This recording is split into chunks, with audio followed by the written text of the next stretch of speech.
ஒரே மாதிரி சட்னி செஞ்சு உங்களுக்கு ரொம்ப போர் அடிக்குதா? அப்போ இந்த மாதிரி வண்டி கடை தண்ணி சட்னி செஞ்சு கொடுத்து பாருங்கள். உங்கள் வீட்டில் வந்து சட்னியை வந்து கேட்டு கேட்டு சாப்பிடுவாங்க. அவ்வளோ ஒரு டேஸ்ட். வண்டி கடை தண்ணி சட்னி அதை எப்படி பண்ணுறதுன்னு பார்க்கலாமா? ஒரு கடாயில் வந்து எண்ணெய் ஊற்றிக்கோங்க. எண்ணெய் காஞ்சோடனே ஒரு 2 வெங்காயம் போட்டு நல்லா வதக்கிடுங்க. வதக்கினோடனே ஒரு 6 7 பல் பூண்டு போட்டு நல்லா வதக்குங்க. பூண்டு போட்டு வதக்கினோடனே காரத்துக்கு ஏற்ற மாதிரி பச்சை மிளகா போட்டுக்கோங்க. நான் வந்து பார்த்திங்கன்னா ஒரு 4 பச்சை மிளகா சேர்த்துருக்கிறேன்.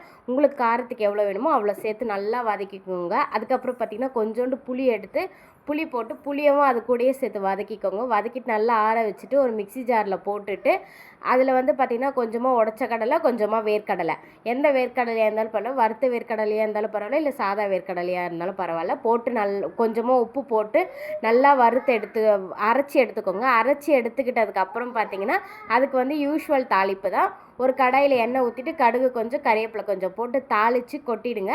கொட்டிட்டு இதுக்கு வந்து பார்த்திங்கன்னா நல்லா தண்ணியாக இருக்கணும், கெட்டியாக மட்டும் இருக்கக்கூடாது. உங்களுக்கு எவ்வளோ தண்ணி வேணுமோ அவ்வளோ தண்ணி ஊற்றி நல்லா இது டைல்யூட் பண்ணிக்கோங்க. இது எப்படி இருந்து செஞ்சு பார்த்துட்டு எனக்கு கமெண்ட் பண்ணுங்கள்.